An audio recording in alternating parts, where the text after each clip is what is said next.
Временските услови се идеални за појава на некоја болест кај тутунот. Расадот е веќе завршен, но променливото време не им оди во прилог на тутунарите.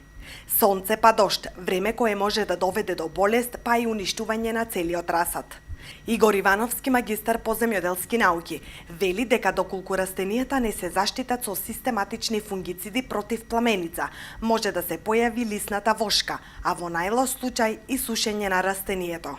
Има идеални услови за појава на баш на овие болести што го напаѓаат и самиот тутун.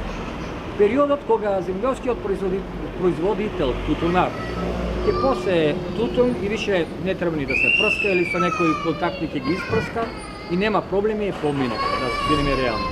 Сега, воколку, ако не се самите растенија заштита пред се со системични фунгициди против пламеници, во исто време да се заштитат и против појава, затоа што сега во последно време се јавува и лисната вошка, што се доаѓа?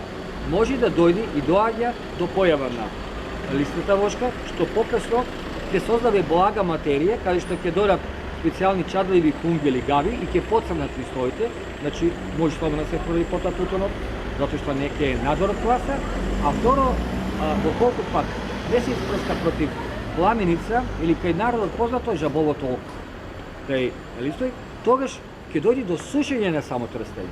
Променливото време бара заштита на тутунот еднаш неделно. Заштитата треба да се изведува на вакви променливи време еднаш во 7 дена неделно. Кога понатаму ќе се стабилизира времето, кога понатаму да речеме нема више да има дожд сонце, тогаш ќе може да се изведе и на 15 дена. Со тоа се доведува да се добие квалитетен лист, исто така се доведува да нема проблеми понатаму и производителот при откуп, а и откупувачите кога ќе се донесе слабо квалитетен тутун. Земјоделците во последно време имаат проблеми со расадот на тутун, а според некои статистички податоци, се повеќе се намалуваат површините засадени со тутун.